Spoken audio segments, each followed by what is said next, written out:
Hey, brand builder, Rory Vaden here. Thank you so much for taking the time to check out this interview. As always, it's our honor to provide it to you for free. And wanted to let you know there's no big sales pitch or anything coming at the end. However, if you are someone who is looking to build and monetize your personal brand, we would love to talk to you and get to know you a little bit and hear about some of your dreams and visions and share with you a little bit about what we're up to see if we might be a fit. So if you're interested in a free strategy call with someone from our team, we would love to hear from you. You can do that at brandbuildersgroup.com/podcall, brandbuildersgroup.com/podcall. We hope to talk to you soon. Hey, everybody, and welcome to another episode on the influential personal brand. So excited to have a fellow, what I'm going to say, learner, teacher, student, coach, speaker, consultant, author on the show today. Mori was referred to me by a super good friend of mine. And although Mori and I are relatively new friends, we've got a really awesome friend in common. I got introduced to her, and then I was so privileged to get a copy of her book that I've started reading. I think I'm on like, I don't know, maybe a third of the way through. And also I'm holding it upside down right now. There we go. There you go. Just love this. I'm so excited to get to talk about the book today, but to give you a little bit of a professional highlight of Mori and her background. Here are just some things credentially that maybe you would want to know. I think these are really cool things. But here's, like, I would say, generally speaking, we're going to talk a lot about negotiation today. And Mori is a negotiation expert. And she has worked with some of the most iconic sports leagues, Fortune 100 corporations, but she's also a teacher at the Wharton School of Business.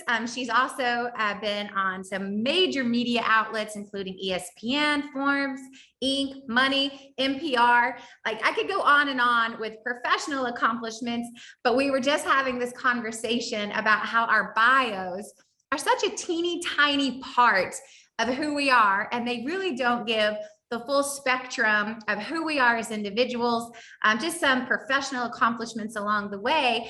And so two quick things. One, Mori, welcome to the show.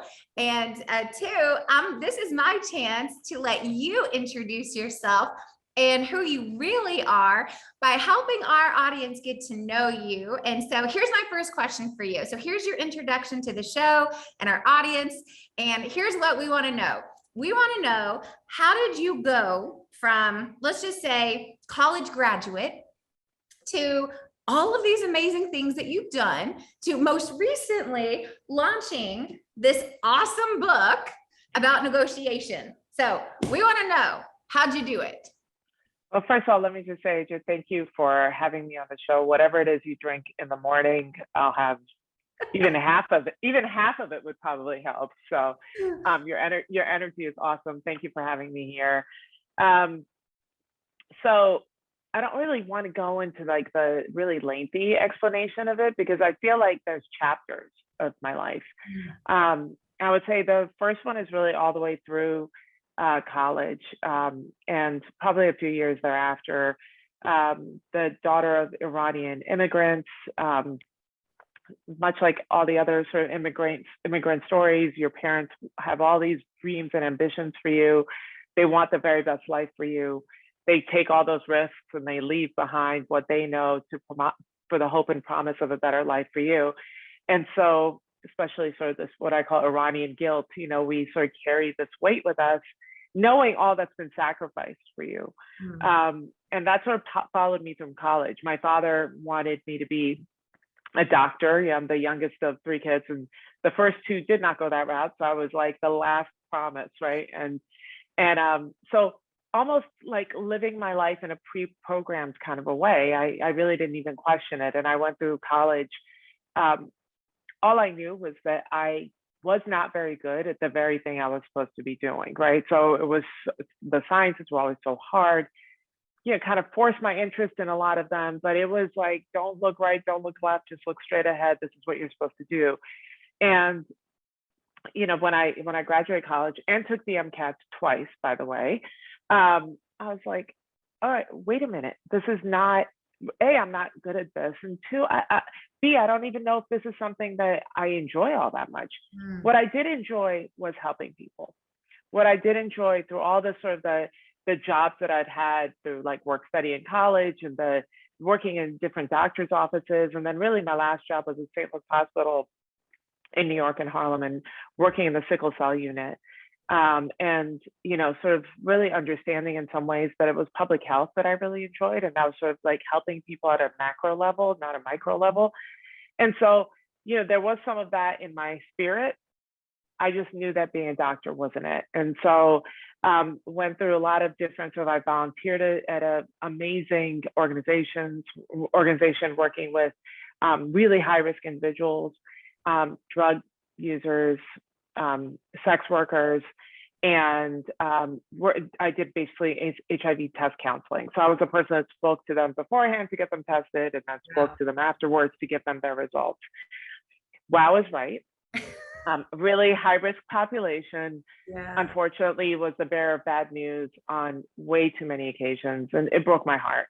But that still sort of spoke to me, right? It was something where I felt sort of grounded. I felt like I could help people in whatever small way possible, but I was doing something that meant something to me.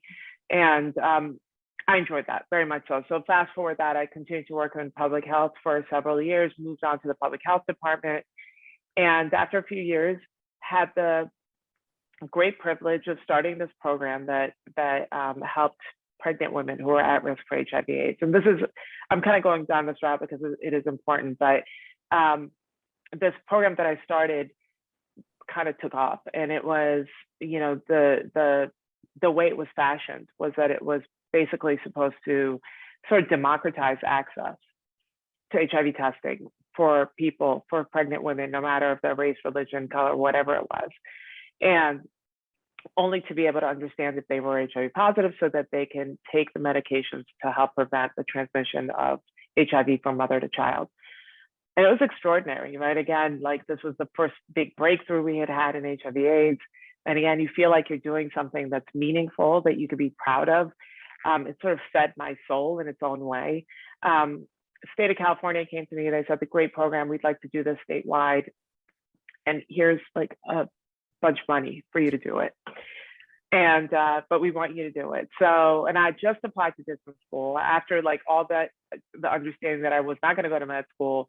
I sort of found my niche. I was ready to go to business school. And then I get this opportunity. And I thought, business school can wait. Here's an opportunity to do something on my own. And so I left the public health department and launched my company at that point. That's sort of my first sort of entrepreneurial venture. And what we did was basically a lot of education and social marketing campaigns at a really big level for like the CDC and others. And so I was like that entrepreneur that got handed money. And I was like, wow, this was easy. Like, you know, this is. Don't we all wish it was like that? What's so hard about this? This entrepreneur thing. What a bunch of babies. Exactly. And but I do remember the conversation with my mom, because my mom said, okay, you didn't go to med school, you know, now you got into business school, now you're going to do this. And yeah, there was quite a bit of disappointment in that conversation, but I remember telling her that I'm not afraid. I mean, what's the worst that could happen, Mom? I'll be like the most educated waitress on the face of this planet, right? Like that's what I'll go do, right? Because I realized that I really wasn't afraid. Like there was no fear in making that decision at that point. And maybe it's because I had sort of taken care of myself always, but I thought, what's the worst that could happen? And that was sort of the beginning of this entrepreneurial journey. Now my career has gone completely a different way, but I think it's not having fear at that outset that has sort of, that's the one thing that sort of stayed with me all throughout my life. It was the whole notion of what's the worst that could happen. Just do it. I want to pause and talk about that a minute, because I really believe that fear ultimately is what holds most of us back from living out our calling and our purpose, right? It's like we get so comfortable where we are that we don't take the risk because we're afraid, like, what if it doesn't go well? And what if whatever. So I'm so curious, like, where did that come from? How did you cultivate that? I mean, is that something you were born with? Like, where did this unabashed lack of fear come from that allows you to do things that others don't? I think a couple of things. The first was sort of like, it was that big fear of having that conversation with my parents to begin with that said, hey, I don't want to be a doctor. I think I feared that for so long that once I had the conversation and I sort of set myself free, then it was like, I don't know if there was anything else that I feared more than disappointing them, if that makes any sense. So everything else sort of paled in comparison in some way. I thought, oh my God, I feared that for so long. And all right, what happened? Yes, they're disappointed, but you know, I'm still kind of standing, right? And I'm now able to maybe pursue what I really want to pursue. So the freedom from that, despite all the disappointment, I think if I really had to think about it, was the one thing that said, look, it all kind of works out. Maybe it's not perfect, maybe it's not exactly what you want it to be, but it works out because you have the wherewithal to sort of get through the lowest of the low. The other part of it is like, having money or not having it or losing it never really scared me. I kind of felt like it was something that you just sort of could make up for. And I was very serious. I had waitress through college, one of the best jobs I ever had. I was like, if that's what it takes, if all else goes to hell in a handbasket, that's what I'm going to do. And I think it was some level of sort of humility or maybe survival mechanisms. I don't know, but that kicked in really early. And I think actually not putting so much emphasis on where am I going to get money, how am I going to survive, not really thinking about that, but in maybe it was some naive way thinking, so it's going to work out some way. That sort of freed me of, I think, one of the bigger sort of hurdles that a lot of entrepreneurs, particularly I think people who have a family to take care of, right, that they have other responsibilities. It was me. And so that you know, maybe it was an unfair advantage that I had as well. I just really had myself to sort of take care of. You know, it's interesting. In our last conversation, you said something that really resonated with me because it's a core belief. Like one of the things that, you know, is kind of like one of my life mantras is that people care much more about who you are than what you do. And one of the things that I asked you on our first conversation was, you know, what's something that you wish people knew about you? And I had written this down from my notes in our last call, and you wrote down, I want them to know that I am not my work, that I am not my work.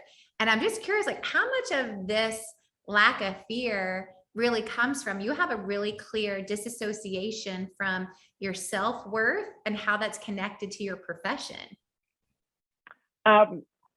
It's not been easy. I've learned a lot of my lessons the really hard way, as evidenced by all the stories I tell in my book. I mean, lots of scars and lots of bruises. There's been some really low lows. And, you know, in my company, for example, we have sort of, I've never lived through this before, as none of us have really, a pandemic, but we had, you know, shortly after whoa, this was really easy, was the .com crash. I was like, oh, no, it really wasn't. And then, you know, then we had the Great Recession of 2007 to 2009, and being an entrepreneur, having to lay people off, worried about, are you going to get another contract? You know, so all of that, the really low lows of sort of that economic downturn, you know, I've gone through that. And so there were, on those occasions, you know, again, the disappointment of sort of family, right? And I always knowing that I never want to go back and say, you were right, I should have never done this. I never wanted to regret that. And so maybe it was the fear of failure that drove me in some ways. But with every one of those challenges, and some I got through and it was okay, and some I got through and, you know, heartache and breaking up with a business partner who had been a friend for so long. And, you know, I would say I've never been married, but that was a really bad divorce. And, you know, what I realized is that if I continued to sort of tie who I was with what I did as a profession, then I would have been broken. Yeah. Right. Or that got me kind of emotional. I would have been broken a whole lot through my life. And that was not an option. And the fact that I got through it and I didn't allow myself to be defined by those struggles, though a lot easier said than done now, but it took a lot of sort of self-love and changing my own narrative. So I don't want anybody to think this is easy. It's a lifelong struggle, honestly. But the more, as strange as it sounds, the more scars I got, the more bruises I got, the more hits that came my way, and I just kept getting up. That I realized that, my story isn't what I do for a living. My story is that of a survivor. It's somebody who's gotten through it all and doesn't have a darkened heart as a result of it. Like, I'm still an optimist. I still believe that, even with my business partner, I never shied away from working with people again, or, I didn't walk around with a, bag full of mistrust and threw it at people every time I met them.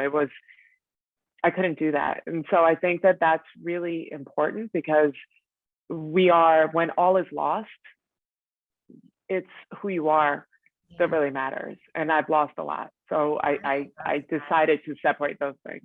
I think that is such a instrumental and fundamentally necessary just awareness that we have to have as human beings, much less entrepreneurs or anyone who's out there. It's like building a personal brand. It's like, I think the beautiful thing about building a personal brand is it really is about your message, not what you do. It's about what you believe and who you are and what you stand for, not about, and that's why I said it's like, we both kind of have this distaste for bios.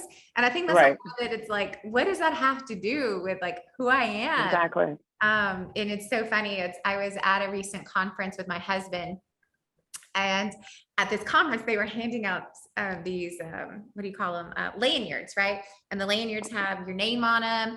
And so my husband gets this lanyard and it says, Rory Vaden, comma, MBA, CSP, CPSA. And it was like 3 other letters. And I was like, what are all of these letters? And it's like, I took his lanyard and I like marked through all of them and just wrote DAD. Right? It's like, babe, it's like, but it was like all these like credentials in these letters. And I was like, that's like, it was 2 lines. And I was like, this is absurd. And it's like, but that's what we do in society, I know. Culture. And I love that. I think that's such an important thing. Like, I wanted to reiterate, y'all, to everyone who's listening, what Mori said. It's like, if I had attached my identity to my work, I would have been broken time and time again. We are not what we do. I think that is like one of the most important messages that we're going to hear in this interview. And it's like, that's going to stick with me and it'd be a constant reminder of like work, like the work we do is hard, right? It's like, you're in the public face. It's like, and you're laying it out. Like, it's like holding Mori's book. It's like, you're putting it out there, right? You're wearing your heart and your life on your sleeve when we dedicate our message to sharing it with the world. And so, one of the things that I hadn't written down, and I'm so curious, and I'm always fascinated to hear this, because if you're listening and you've ever wondered, what would it take for me to write a book, or, should I do it? It's like, I think it's really important to know, it's like, it's hard work and it is long, tedious. It's going to suck the resources and a lot of times the money right out of underneath you. And so here's my first question for you. It's like, at what point in your journey, right, professionally and personally, did you figure out that you wanted to write a book? Like, how did you know that? Like, and then why did you do it? So we have to backtrack a little bit. After that whole sort of the thing with my company, I did eventually go back to business school anyway. After 5 years of being in my company, and when I was getting ready to graduate, one of my professors who taught negotiations and was the chairman of the legal studies department at the time said, I think you should teach. And I thought he had lost his mind, because I was seriously, I am an introvert by nature. You handed me a book, I couldn't stand in front of a classroom and read off the book, much less teach. And seriously, we went back and forth. And I don't know what he saw. I don't know. I honestly couldn't even tell you. And I said, all right, finally, I'll give this a shot. Right? He said, just be my TA. And that's how it all sort of started, just to see what you think being on the other side of the classroom and not a student. That was nearly 18 years ago. I'm still teaching at Wharton.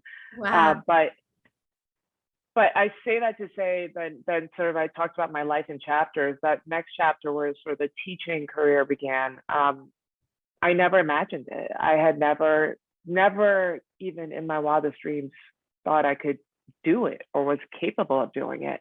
And it was because somebody saw something in me I didn't see in myself. And I always say that to entrepreneurs, especially because I feel like, you know, we're not risk averse, right, to begin with. And in a lot of ways, obviously not taking ridiculous risks, because I think a lot of entrepreneurs take quite calculated risks. But in terms of the pursuit of something that drives you, that beyond which you have sort of in your daily life, right, that goal, that purpose, whatever it is, I think entrepreneurs are incredible in doing that, right? They sort of jump off that cliff that many people would never dream of doing. For me, teaching was that, right? Somebody else saw it and I was like, you know what? I'm going to give this a shot. What's the worst that could happen, right? And it was that which sort of drew me, obviously, to even the subject of negotiations. And when I sort of trusted myself, which took about 3 years, to stand in front of a classroom and teach it my way, right? Teach it the way I saw negotiations, teach it from my perspective.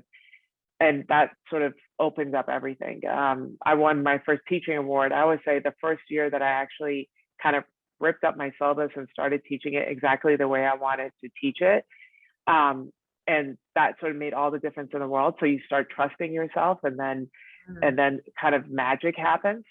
The book, so years after I started teaching, I got the opportunity to teach for Goldman Sachs and their 10,000 Women's program, which is working with female entrepreneurs globally. It's not a national program. And I helped launch the program in the American University in Cairo, Egypt, and was there for like the first 3 cohorts.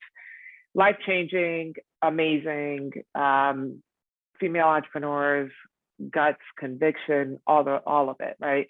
And one of the people sort of high level at Goldman Sachs who had sort of seen sort of the outcomes of that program and was there actually for the first graduation of these women, came to me after several years of me being in that program and then actually teaching in the 10,000 Small Business program, which is where I went to next after that, said, whatever it is you do in that classroom, I'm not really sure what it is because I haven't sat in it, but something magical happens and something really special happens. Look at the way they respond to you. Capture it in a book. So here's somebody else who says, you know, they see something in you. And I was never fancied myself to be an author, didn't even like writing. The best part of being pre-med was that I took tests. I didn't have to write anything, right? And so I was like, there's just no way. And moreover, there's like a million negotiations books out there. What do I have to contribute? Yeah. And so I fought it again, right? I didn't trust it. And yet he sort of planted the seed and kept coming back to me about it. And it took about 10 years to get the book out, but that's only because the first 4 years I negotiated against myself. I was like, there's no place for you, that you don't want a redundancy. You don't want to do something that's already out there. But then when I was like, wait a minute, but what these books say is so different than what you deliver, that don't you want people to hear that, Mori? Don't you really want to give people that opportunity to see this topic of negotiations from a very different perspective? And I couldn't find it in anything else, to be honest with you. And until I found that opportunity, I didn't let myself dream it. And once I did, there was, you know, I ran out of the gate and really started to sort of think about what I want to say and what was important, how capturing that message.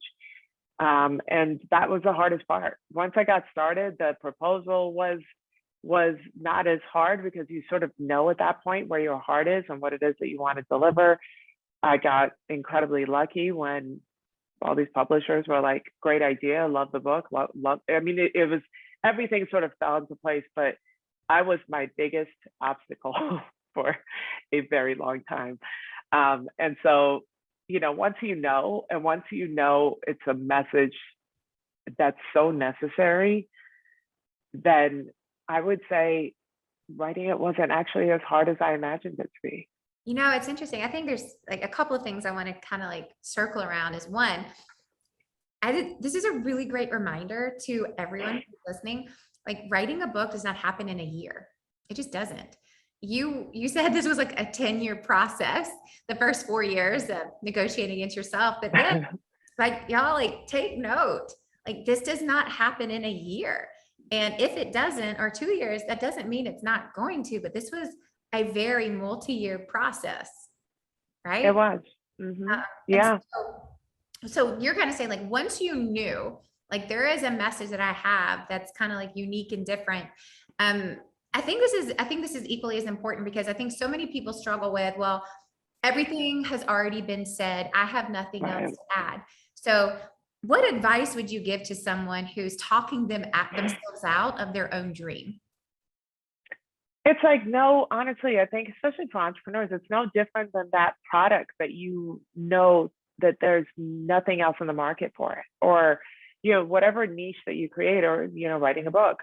I think that so much of it has to be your own belief in it, because again, there are no guarantees, right? There's zero guarantees. So at the end of the day, can you do something that you're A, proud of, but B, that could have been and would have been and should have been, like those types of regrets that come from not having taken that risk, not living up to the promise of what you had imagined for yourself, and instead sort of backing off because you didn't believe in the fact that you could actually pull it off.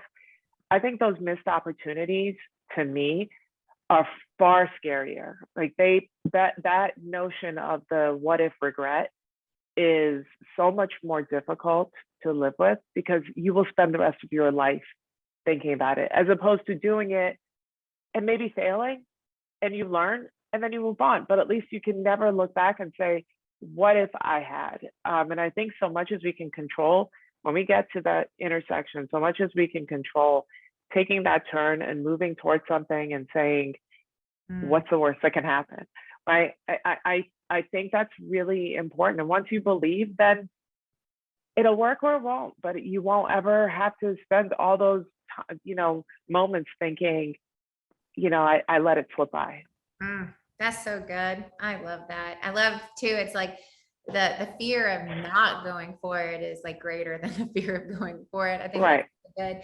And I want to get to the book in just a second, because I really want to learn like your insights and perspective around negotiation, because I know they're really unique. And I think a lot of people don't consider themselves good salespeople or good negotiators. We're going to change their mind on that today. But from a place of being on the other side, you know, we celebrated 10 years of our first book coming out this year. It's unbelievable. It's been out for 10 years, but our publishing story was very different than yours.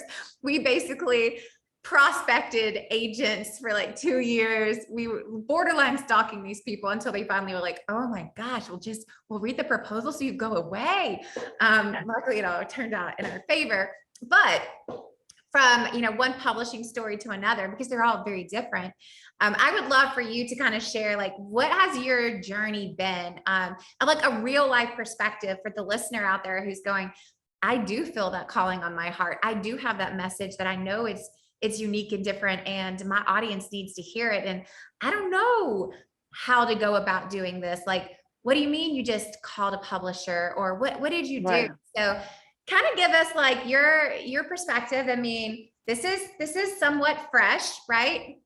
So still top of mind for you. What was that process like? And what would you tell someone to do who's like, no, I have the calling to write a book on my heart. Like, what would you tell them to do to get it out there? I got an agent before I even knew I was going to write a book, right? I had the sort of good fortune of meeting this person and as friends. And really sort of relied on him all along the way, especially in those 4 years. And he understood where I was coming from, because he respected the fact that I didn't just want to write another book and didn't have sort of something that was different and fresh and new, because he would have to stand by it. And so I think that was crucial, one, in getting me to focus in a way that could bring this book sort of to market successfully and would be something that people would want to buy. From testing who my audience would be to all of that, right? Something that's what agents, all agents, they are great at something, right? It could be lawyers, they could be whatever it is that work on your behalf. In this case, he was somebody that knew the publishing world and had a great eye for these things. So I relied on him to sort of take me through those early stages. And then it was, I think, his relationship with the publishing world that got me, honestly, the type of an advance that was huge. I mean, there was a sort of, they did an auction basically over my book, right? Like, who would have ever imagined that? There was like more than one person who wanted to get behind this book, and it was a proposal at that point. And so it was, they believed. And I think that the reason why that worked is because relationships had existed, right? There was a tremendous amount of respect between all these publishing houses and my agent.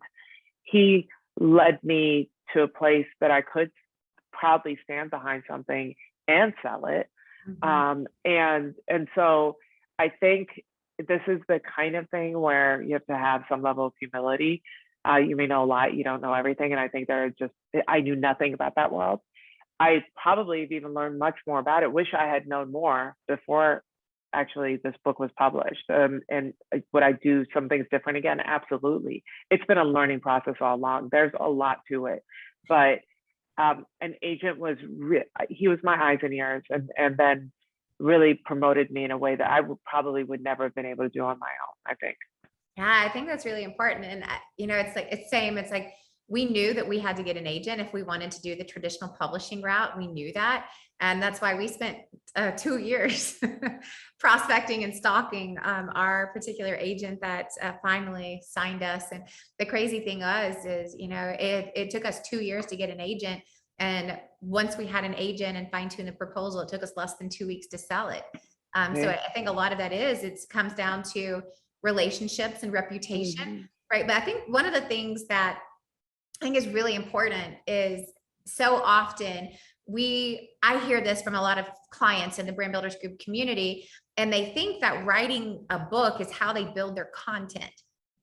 And that's not how you do it. And I love your story and your journey in this, because you've been building and fine-tuning your set of content for like 20 years. Right. And it's like, you already knew what was going to go in this book. Now, chapters and frameworks and all of that, I'm sure were a part of this process. But the beautiful thing is, it's like you had already been teaching this. You were already known for this. You were already experiencing the lives that were being transformed because of it. Other people were noticing it. It's like you were already associated with this topic and with this content way before it ever showed up in a book. Would you agree with that? Completely. I mean, it's ludicrous to think that your book, it's like the other way around. You're putting the cart before the horse. I think, looking at your example and hearing what you all did, you had your content as well, right? Actually, the story is not all that different, right? Because you knew you wanted the book, whereas me, I had to talk myself into that. But once you kind of, those parts connect, then you go. And the reason why it's not painstaking is because we had all the content, right? So the book becomes the packaging of that, or the making it almost accessible, as opposed to, let me figure out what I'm going to say as I write this. Now, if I go on to book number 2 or whatever it is from there, it's because of what you've learned then, the content that you've developed, maybe even after the fact, or all that you couldn't fit into the first one. But the content has to exist so that you can package it and, again, make it accessible, give it to the people who would never have taken your class or had the opportunity to see you all in action or work with you, right? It's the accessibility of that I think the book becomes, as opposed to your point, the other way around. I totally agree. It's like one of the things that we get approached all the time, like, well, when are you guys going to write your book on personal branding? And, our message for the last 4 years has been, it's like our philosophy is the book is the final product, not the first product. It's like we've been fine-tuning our methodologies and our processes and tweaking it. And it's like, when the book comes, you'll know that everything is just where we think it Right. should be. It's the final product, not the first product. Right. I think Right. there's a trend right now is that people create a book to then sell their services. And we're kind of like, now you need to go sell the services. You Right. need to speak on this, train on this, consult on this. You need to like Right. be doing it, living it, then go write the book. Right. Which is Absolutely. what you've done. And to me, that is what makes me want to read a book like this, is because it's not your first rodeo. This is Right. like your 1000th rodeo. So let's talk about Bring Yourself. I want to talk about this. It's how to harness the power of negotiation to negotiate fearlessly. So what is negotiation? Because I think that's like one of those terms that people use that can kind of be frightening. So for all of our listeners who are like, oh man, I can't negotiate. I'm not a negotiator. Right. What is your definition of negotiation? So it's something we do all the time. Like literally from the moment you get up in the morning to the moment you go to sleep at night, you know, that's your parent. But even, you know, regardless of that, every time you make a decision, with yourself, even, you know, I always say pros and cons lists are, you know, a masterful negotiations, right? Because you're thinking all the reasons why not and all the reasons why. And so debate that's going, the inner debate that's going on. But, you know, everything from family conversations, kids, business partners, vendors, I mean, you name it, it's all a negotiation. So literally people hear the word and they're so anxious and they think they're bad at it. And I'm like, how could you possibly be bad at it? You do this all day long, every day. And it's literally those transferable skills that we use, that I teach in class, that is no different than everything else that you use every day, that makes negotiations what it is, right? So it's not meant to be scary. It's not conflict ridden necessarily. Such a small slice of that pie. Yes, there are difficult conversations. Yes, there are bad deals. That's life. But the majority, again, if you think about it in the context of, if this is like the soundtrack of our lives, how could it all be conflict? It's not. The majority are problem solving and collaboration, and they build relationships, not break them up. And so it's life. It literally is every part of our life, and so important as a result. So what would you say makes someone a good negotiator? I think that we've seen a lot of movies and sort of public profiles that show sort of these really brash negotiators, in your face, sort of combative, very aggressive. Mm-hmm. And that's sort of been, I think, what a lot of people consider sort of that character that they consider to be great negotiators, right? And there's certainly, and I know plenty that are that way, right? They espouse those characteristics. But then there's a whole other world of people that are so different, right? Everything from like amazing diplomats to, you know, I quote Nelson Mandela in my book, to plenty of other people that have not those characteristics, but something quite different insofar as they're empathetic and they're respectful, and they are about sort of, you know, consensus building and collaboration. And so I've come to the conclusion that it's not one type of person that makes for a great negotiator. I think the great negotiator is the person who's their authentic self and understands that this is a skill that is learned, right? We're not born great negotiators, and the more you do it, the better you become.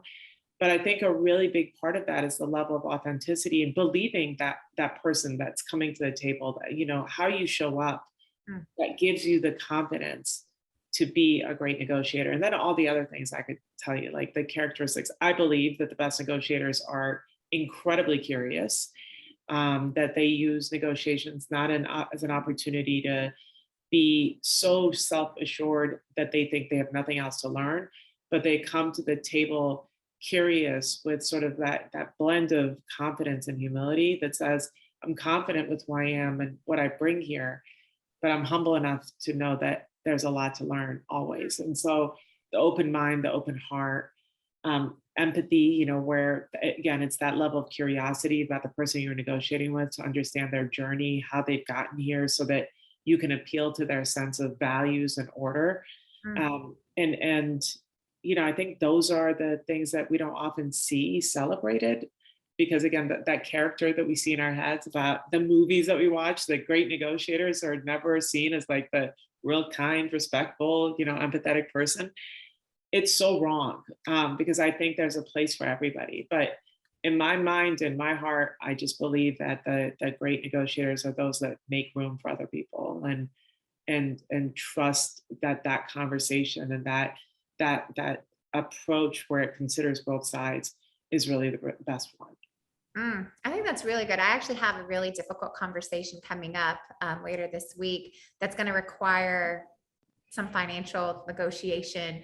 And that's a really great reminder for me right now, is like, I need to come to this quote unquote negotiation table really seeking to understand, like, where are you coming from? Why do you feel this way? Like, really seek to understand the other person in order for me to even have a fighting chance at finding a happy medium win-win situation. Yeah, because I mean, first of all, knowing all that you're bringing to the table, right? That's sort of the most important part, right? The reason why my book is called Bring Yourself is because I believe the hardest part of all of this is to really understand our own value, right? And that conversation you have to have with yourself at first, right? Who you are, what you stand for, what your values are, what your conviction is, the things that are sort of the non-negotiables, which have little or nothing to do with money, by the way. It's what you stand for, right? And once that's sort of understood and you can speak, you can be your own sort of best advocate, then I feel like everything else sort of falls into place, right? Because everything else becomes some kind of tactic or strategy. But the hardest part is that breaking through those really negative things that we say. You just said fighting chance,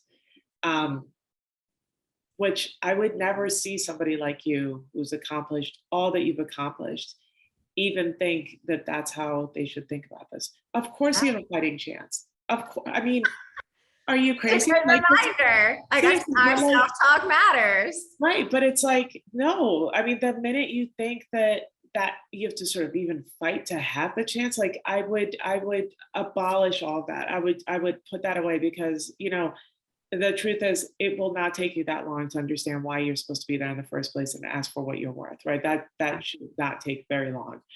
But the other part of that is that, negotiations is all about influencing somebody, persuading somebody. How on earth would you ever be able to do that if you can't persuade yourself first? Right? So that's why I believe like that. It's being a great negotiator is in everybody. Yeah. Right? We all have it. It's never you're not smart enough. It's never that you don't know the right strategies. It's like, get out of your own way. And once you do that, then it's, I dare say, both enjoyable and not so difficult. Oh yes, let's have another coaching session. This is a podcast turned coaching session for AJ. But I think that's really important, because it's like, you do like even subconsciously start to think about negotiation in a way of like, win or lose. That's not a real thing. Like, no one has to lose. No one has to lose in this.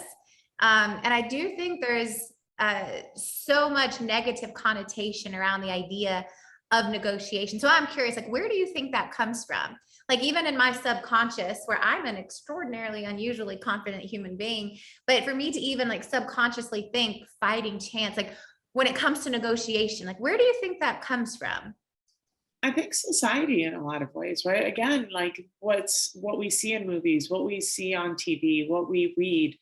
And I think that maybe, just maybe, the more sort of other examples that we see of really sort of these successful negotiators, women who, are tremendous at this, by the way, talk about sort of the bad stories, but, the more examples we have of people who don't espouse those other sort of characteristics, and when we can actually change the paradigm of how we see negotiations, and we reimagine it, and it becomes something that we all understand that we're so capable and competent of doing, but use it in a way that speaks to you, right? Make it your voice that matters, not what you are told that you should say or how you should pretend to be.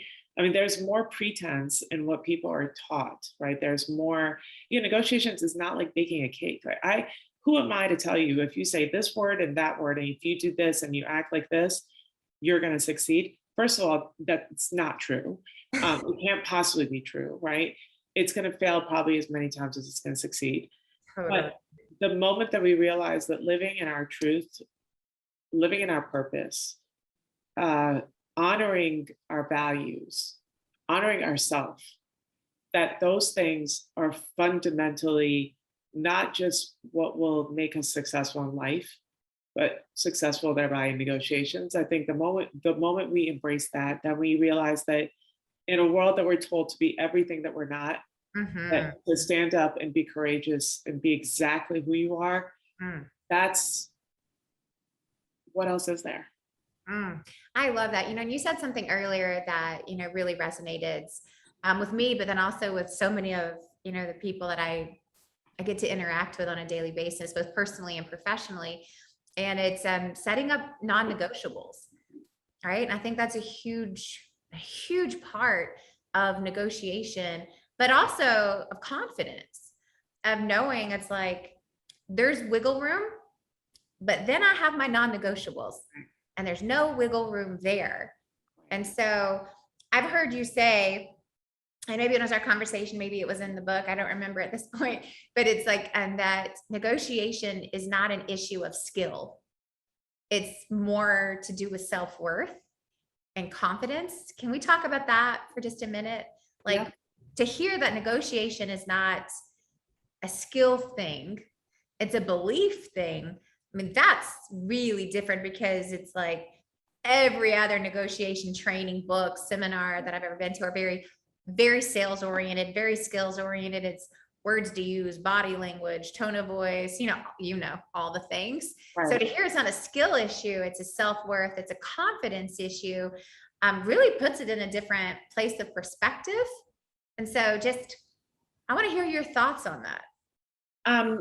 I'll probably be best at describing that if I give you an example. But before I go there, I think that, again, the hardest part is knowing yourself, knowing your self-worth. And this is after thousands of people that I've taught.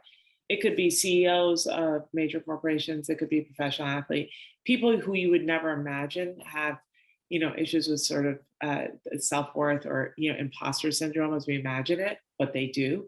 Yeah. And so time and time again, it goes back to this issue of knowing your value, right? And not just knowing it, but being able to courageously and fearlessly advocate for it. And so I feel like if you can do that, then I don't teach rocket science. Anybody who tells you that you have to learn all of these skills before you can negotiate successfully is just not being honest, because the fact is that those are first of all really easy, right? Learning how to prepare for negotiations is not rocket science, right? Learning, what kinds of things you should consider in preparation, not rocket science. You know what's rocket science? What's really hard is knowing your self-worth, because only then, right, can you actually set goals that are aspirational and worthy of you. And then once you set those goals, then you can actually go to the table and ask for those things. And then once you can ask for those things, then you actually get it, right? But if that first piece is not done, then all the skills in the world are not going to get you through that journey without you folding, right? So grounding yourself and knowing yourself is really important. You talked about non-negotiables. Non-negotiables are generally things that are like our values, right? Our convictions, things that if you give them away, you are no longer whole, no matter how successful the outcome of the negotiations is, right? It's the stuff we can't live with ourselves if we put those, whether it's lying, whatever it is, right? So even those things have nothing necessarily to do with financials or the sort of the tangibles. It's the intangibles that matter, right? Now, the example that I was going to give you is this: that the best negotiators, right? If you've gone through 65 trainings, read every book, listened to the podcast, I'm so ready, right? I've watched every movie, I've got it, right? But what you really struggle with is sort of fear and anxiety, or even like maybe even lack of self-belief, right? And there's all these studies that are done that say like we have somewhere between 12,000 to 60,000 thoughts a day. of those thoughts, 80% of them are negative, Mm. right? So the minute you go down that rabbit hole and you fall back into that one behavior you have not chosen to address, which is the fear, the anxiety, the stories that you tell yourself, right? And this, you just go in a tailspin, you will not remember what it said on page 37 of that book, right? That's You so won't true. That's so true. mirroring, you can hardly see the person sitting across from you straight because, right? Because cognitively, your fear has blocked you from doing that. So you're in your head, you can't be present, you're fearful. That now affects everything, big or small, that you've learned and you've been told to do. And now you're sitting there in a pile of fear. And how do you get through that? You don't know because you hadn't addressed what was most important, which is those things that really you struggled with internally. So that's why I say the skill thing, easy breezy, right? The internal stuff, right? The mindset work, the lack of self-love, lack of self-worth, lack of understanding your why, just in general. That's the really, really hard stuff that if you can accomplish that, then that's why I said skills, EQ is so much more important than IQ in any negotiations any day of the week, right? That's what gives you sort of strategic advantage. Why? Because it tells you how to be present. It tells you how to listen. It tells you the people side is far more difficult. Skills anybody can learn. Yeah. Oh, I love this. And it just brings up a fear that I often hear from people who are working on their personal brand or who want to become more well-known for something.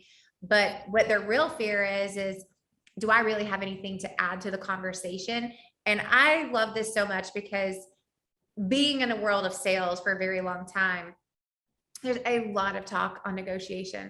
I have literally probably read a dozen books, been to twice as many conferences or seminars, heard speakers on these, attended webinars, and I have never heard negotiation discussed the way that you're discussing it today. And if we would just lean more into the uniqueness that is just naturally within us, it's like, I wish this was the conversation that was had with me when I was starting out at 22 and 23, like how much further ahead I would be if it was not about reading body language and, say these words and do it at this time. But it was more about like, do you know what you're going in for, right? Do you know what you really want? Do you know what the outcome is that you wish, to have? It's like, do you know your non-negotiables? Like, do you know your own self-worth?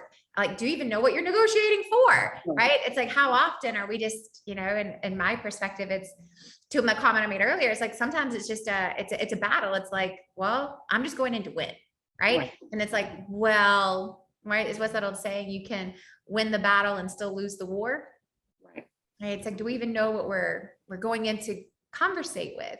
I think this is such a great reminder to anyone who is listening. It's like, regardless of what you feel called to talk about, I assure you the way you're going to talk about it is different than how anyone else is going to talk about it, because they're not you. This is a great example of that in this conversation. And I should have probably added before, as I'm thinking as you're saying this, is like another really great attribute of negotiators, great negotiators, is that they're storytellers. Really, really great storytellers. And that's how we move people, right? That's how we influence people. That's how we persuade people. And it's the story you tell yourself, right? But it's also the stories that you can share with other people, the opening up, the vulnerability, the letting people in. But we've been told that you should not. And I'm not saying, be vulnerable in every negotiations, but just even vulnerable to yourself, right? And that sort of deep understanding of yourself, but learning to tell your story, it's the brand builder's way, right? But it's knowing how to do that fearlessly, and knowing that that's how you change people's minds and hearts. Like it's the great quote of this notion of people may forget what you said and they may forget what you did, but they'll never forget how you made them feel. How do we make people feel some way?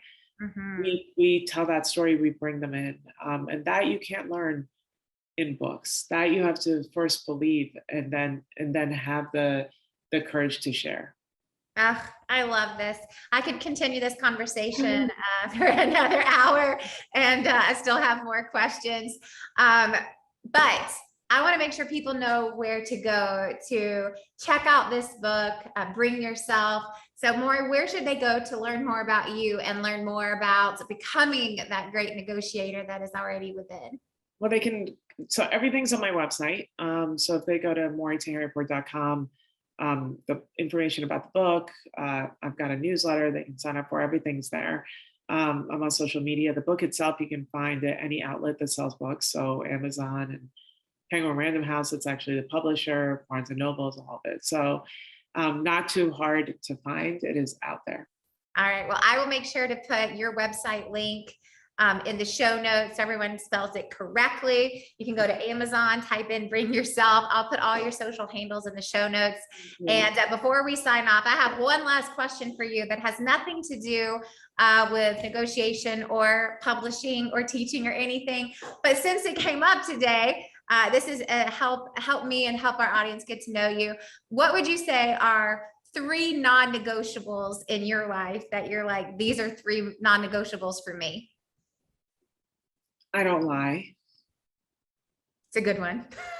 I'm horrible at it. That's probably one of the reasons why. Like, I can't keep up with a lie to save my life, and so I just feel like the reputational risk is so huge and so damaging that, you know, I've learned from mistakes, and not even like business mistakes, but like mom and asking me 30 questions, and I'm like, I lost you at 8, right? So can't do that. That's a good, I love that. Okay, that's good. Not having the really hard conversations. I want to just, if it's there, let's just talk about it, right? Because that's another thing I've learned. I carried the burden of those difficult conversations for a really long time. I lived with MS. I was diagnosed with MS in 2010. The burden of stress and all the rest of it hasn't gotten the best of me, but it definitely has taught me that the minute you can release that stress and the stress of sort of holding back things that are important to you, or things that need to get cleared away, then, you know, it's just so much healthier for your mind, your body, your spirit, all of it. Love that. My non-negotiable. I don't want to be in any kind of a relationship, business or otherwise, with people who have little thought for others, that have no empathy, that just don't care. Here I go getting emotional again. I don't even understand it, but I feel like I see so much of that. We see so much of that in our world, and it honestly breaks my heart. And I know that I can't control all that happens, but I can certainly control those people who I want to associate with. Amen. And I feel like that we owe the world, we owe everybody better than that, more than that. So that's really important for me, is for people to just care about others. Oh, I love that. Those are so good. I think this is a good practice for all of us, right? Leaving this show, it's like, if nothing else, it's like, spend some time thinking about what are the non-negotiables in your life. And I love those, Mori. I think those are so good. I have so enjoyed having on the show, getting to know you more, getting to learn from you, and also getting a mini coaching session. So come to me anytime. lots of bonuses for me. Y'all stay tuned. I'm going to record our recap episode. That'll be live next. Make sure you check out the book, Bring Yourself, and make sure you come back for another episode on the influential personal brand. We'll see you next time. Thank you, AJ.